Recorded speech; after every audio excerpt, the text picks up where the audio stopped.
This is a very important video, but you may have been tempted to skip over it.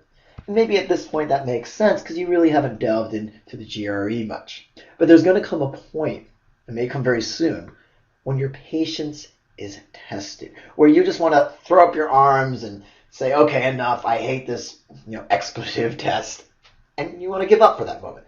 And that's really what this video is for, is getting you through those moments. Now, my hope, of course, is that we have an excellent product here that allows for as few of those flustered moments as possible. Nonetheless, you're still going to need a lot of patience when you're doing GRE prep. And it's not just because maybe you haven't seen math in 10, 15 years, or vocabulary words scare you, but maybe even English isn't your first language. It's the fact that you're going to put in a lot of effort and a lot of time, and you're not necessarily going to see results right away. And of course, nobody wants to hear that. If you would, let's say you want to get in a good shape, you want to have big muscles or be really lean, the last thing you want someone to tell you is, well, you have to follow my workout, but you're not going to see results at first. You want to say, no, I want the quick fix. The GRE, though, there really is no quick fix. It's going to take a lot of patience. And what you're going to notice is that you will finally improve, but it's going to be more of this plateauing. And what I mean by that is, well, you start off here. The higher up you go, the higher your score.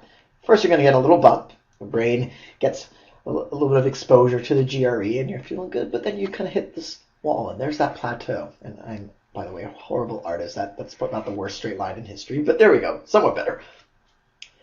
What this means is this axis is time. You go on for a while, a week, 2 weeks, not improving.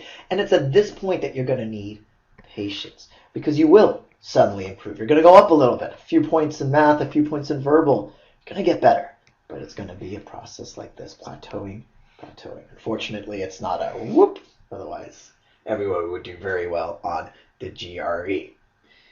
Now, something else, when it comes not necessarily to patience, but I guess it does tie into patience a little, but something a little more subtle. And it's the idea of learning from your mistakes. And of course, that almost sounds cliche. Oh, learn from your mistakes, do better next time.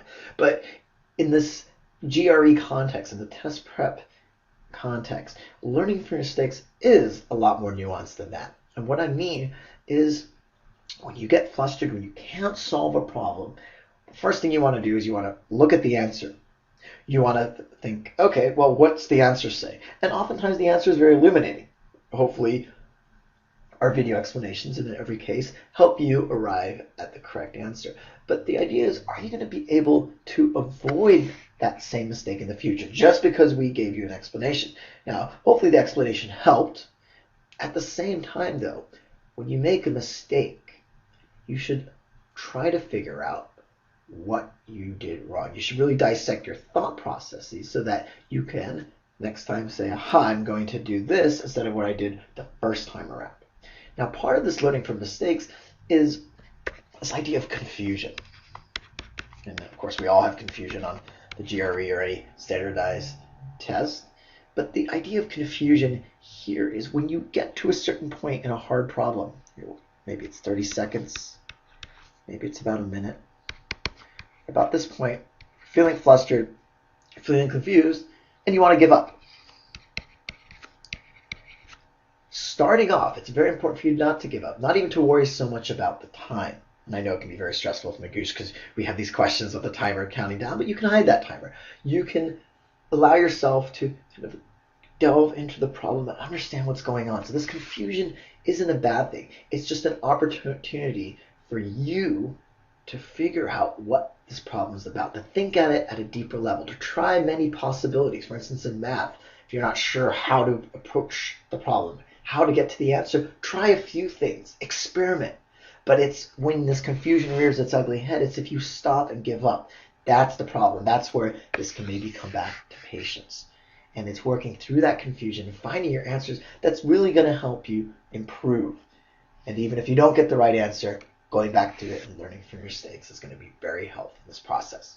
So if you're watching this video now and you're going to go and do all these GRE questions on Magoosh, you've yet to do so, remember this video. Maybe a month down the road, maybe even before you take the test. But I would definitely encourage you to come back here and see how these apply to your GRE journey, the point where you're at. And I'm sure at least one of these will. It's a good idea to come back here, of course, and apply this video to the difficulty that you're having with the GRE. Again, it's almost inevitable. I don't want to say, oh yeah, just watch all these videos. Everything will become really easy and you'll get a perfect score. No, not at all. Again, it's patience. There's going to be plateauing. That means it'll increase a little bit, but it'll take a while for you to hit the next plateau. Okay.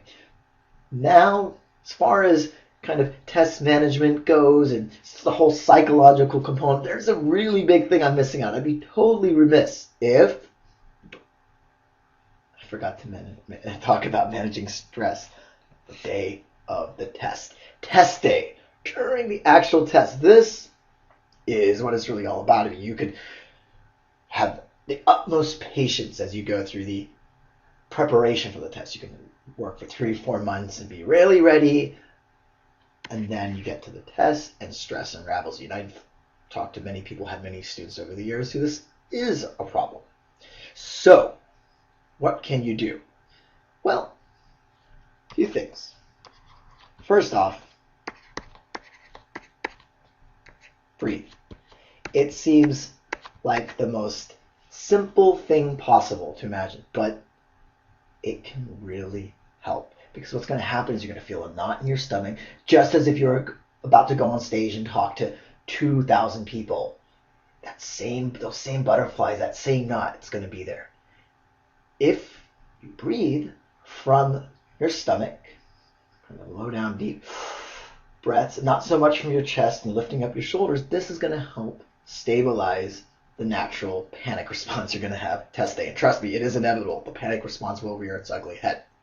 So definitely breathe, learn how to breathe, and in essence, prepare yourself for battle by doing mock tests. Can't recommend this enough. Mock tests are something you can take on our website. We have Magoosh mock tests. You can take the mock tests that ETS provides. Those are the people who actually write the GRE. And so this is great because you're going to notice your pulse quickening. You're going to feel flustered. You're going to want to run or leave wherever it is you're taking the test. But the idea is if you can learn these coping mechanisms during the mock test, it will better prepare you for test day.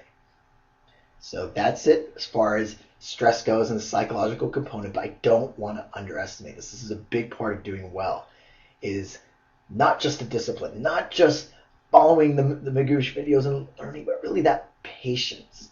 And if that voice is that doubtful voice, I should probably mention the doubtful voice, says, oh, I can't do it, at any point, whether it's right after you watch these videos and try a few questions, or if it's actually test day itself, oh, I'm not good at this, learn to ignore that voice. Think in terms of what have you learned about the techniques, what have you learned about the concepts, what have you learned about pacing. Should you be doing a very difficult question?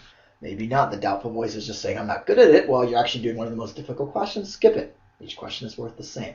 Again, learning to cope, deal with these issues before the test, during mock tests, is your best way to prepare for test day.